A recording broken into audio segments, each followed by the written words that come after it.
왜냐면 항상 쓰시는 게 토스, 당근마켓, 카카오톡 이런 거잖아요. 실제로서 이런 대표님도 계세요. 결제 기능 넣고, 채팅 기능 넣고, 커뮤니티 넣고, 뭐 라방 기능 넣고, AI 다 넣어주세요 했는데 예산이 막 너무 작으면 사실 답이 없어요. 그리고 예산이 커도 문제, 사실상.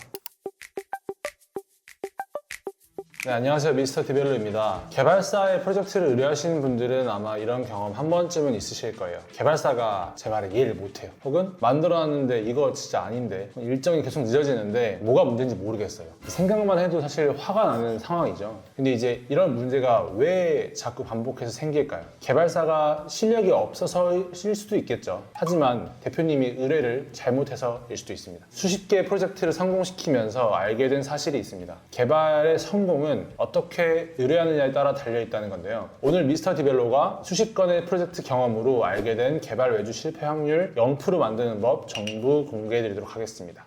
고객분들이 개발사를 찾을 때 가장 많이 하는 실수가 뭔지 말씀드리겠습니다. 첫 번째 실수는 처음부터 완벽한 앱을 만들려고 하는 겁니다. 거의 뭐 대부분의 대부분이 그렇죠. 저희들이 눈이 너무 높아요, 솔직히. 맞아요. 왜냐면 항상 쓰시는 게 토스, 당근마켓, 카카오톡 이런 거잖아요. 실제로서 이런 대표님도 계세요. 결제 기능 넣고, 채팅 기능 넣고, 커뮤니티 넣고, 뭐 라방 기능 넣고, AI 다 넣어주세요 했는데 예산이 막 너무 작으면 사실 답이 없어요.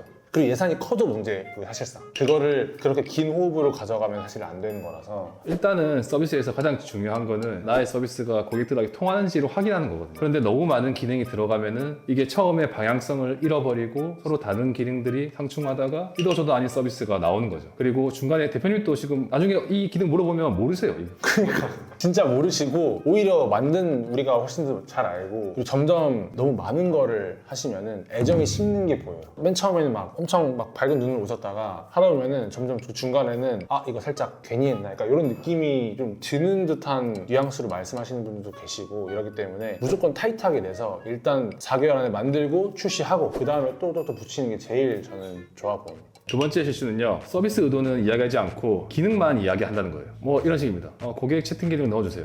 왜 채팅 기능이 필요하시죠? 뭐 다 있으니까 뭐 채팅 기능 하나 있으면 좋죠. 자, 이렇게 말씀하시면 절대 안 됩니다. 그러면은 진짜 위험하기도 한 게 진짜 아까 말씀하셨던 이도 저도 아닌 앱이 확 돼버리는 경우가 있거든요. 꼭 필요한 게 아니시면은 넣으면 안 되시고 필요하다라고 하시면은 고객이 상담을 원할 때 즉시 응대해서 이제 최대한 구매 전환율을 높이고 싶다. 그래서 채팅이 필요하다 이런 식으로 말씀을 주셔야지 아 이분이 이게 진짜 필요한 기능이구나 라고 해서 이거를 제대로 만드는데 그냥 뭐 있으면 좋잖아 이렇게 해버리면은 그 정도로 막 심혈을 기울이진 않은 것 같아요. 네, 맞아요. 세 번째 실수는요, 사업 목표가 정확하게 정리되지 않았던 거예요. 솔직히 이것만 해도 첫 번째, 두 번째 절대 말씀하실 리가 없어요. 그것도 그렇고 대표님들이 하고 있는 사업에서 뭔가 이 앱이 있으면 좋겠다라고 하신 분들도 있으세요. 그런데 이게 그 앱에 대해서 특징이 있어야 되는데 그 사업을 그대로 녹이려고 하니까 오프라인으로 해도 되는데 굳이 앱으로 하려고 하는 거예요, 이거를. 그렇죠. 뭔가 있어 보이고 싶고 이런 거는 충분히 이해를 하지만 확실하게 나는 이 앱을 통해서 이거를 하고 싶다가 있어야 되는데 그게 없어버리면은 여기는 넣고 저기는 넣고 진짜 막 일정 질이 쫙 되고 저희랑 많이 트러블 있고 이렇게 되는 거죠. 자, 그러면 이제 제대로 의뢰하는 법을 알려드리도록 하겠습니다. 먼저 레퍼런스 이야기부터 할게요. 정말 많은 분들이 이렇게 오십니다. 저 배달의 민족 같은 앱 만들고 싶어요. 아니면 쿠팡 같은 거, 당근마켓 같은 것들 이렇게 말씀하시거든요. 이게 왜 문제냐면은 배달의 민족이 좀 성공한 이유는 디자인이 예뻐서가 아니고 타겟 고객을 제대로 잡았고 비즈니스 모델이 탄탄했고 마케팅 전략이 좋았기 때문입니다. 겉모습만 따라하면 실패할 확률이 진짜 엄청 큽니다. 그럼 이제 레퍼런스를 가져올 때 어떻게 말하는 게 좋을까요?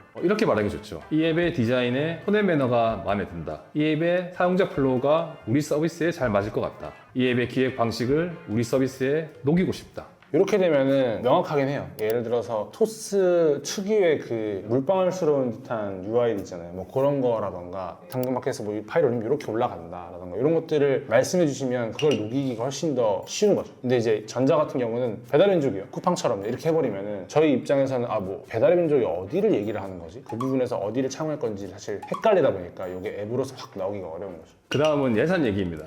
예산이 부족한데 어떻게 하죠? 진짜 많이 받는 이게 질문이거든요. 그럼 저희 보통 어떻게 말씀을 드리나요? 예를 들어서 고객이 5천만 원 예산으로 2억짜리 앱을 만들고 싶다 하면 저희는 이렇게 제안 드리는 거죠. 1차로 핵심 기능만 5천에 만들고 이제 성과가 나오면 2차로 확장하는 건 어떻습니까? 그렇죠. 우리에서 이제 처음부터 다 만들다가 이제 돈만 날리는 일이 사실 없는 거죠. 그럼 어떤 기능을 버려야 할지 기준은 사실 명확해요. 기능이 사용자 유입이나 결제 유도에 도움이 되냐, 결국 이 BM에 도움이 되냐, 사실 저는 이걸 제일 중요하게 보는 것 같아요. 네, 이렇게 하면 정말 중요한 기능에만 집중을 할 수가 있습니다.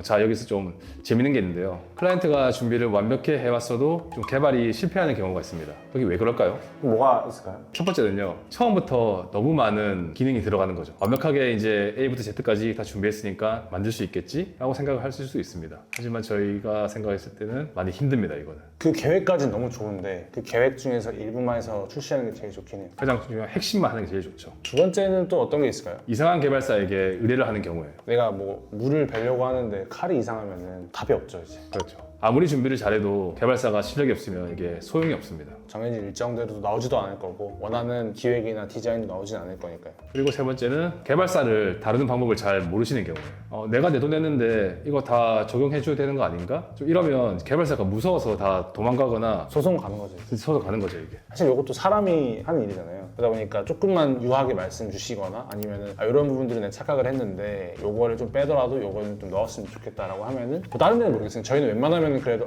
그러면은 꼭 필요하신 거니까 최대한 넣어보겠다라고 하는데 그게 아니라 이제 뭐 이것도 넣고 저것도 넣을게요라고 해버리면은 뭐 해주기 싫죠. 그것도 그렇고 이제 그렇게 되면은 많은 개발사들도 하려고는 할 거예요. 그런데 그냥 말 그대로 시키는 대로 그렇게 개발하기 때문에 이 기능이 들어갔는데 제대로 작동을 안 할 수도 있고 막 엄청 복잡하게 작동을 할 수가 있어요. 그럼 이제 대표님이 보시기에도 기능은 들어가는데 이거 어떻게 쓰는지 또 모르는 거죠. 그런 불상사가 많이 나올 수가 있는 거죠. 사실 개발사들이 제일 힘들어하고 클라이언트 분들도 제일 저희한테 말씀드리기 어려운 부분들이 요구사항이 바뀌는 거잖아요. 요거를 어떻게 요청을 하는 게 개발사 입장에서 제일 좋을지. 제가 생각했을 때는 이제 첫 번째로 이제 왜 바뀌는지, 바뀌는 목적에 대해서 한번 설명을 해주시고, 둘째 어떤 KPI가 달라졌는지 한번 공유를 해주시면 좋을 것 같습니다. 세 번째는 추가 가능한 개발 비용도 이제 함께 전달해 주시면 좀 더 마음이 열리겠죠. 그리고 마지막으로 일정 역량 허용 범위에 대해서 전달해 주세요. 이제 원래라면은 6월달에 하기로 했는데 이거 들어가면은 이때까지 해도 좀 괜찮을 것 같다. 네, 이런 식으로.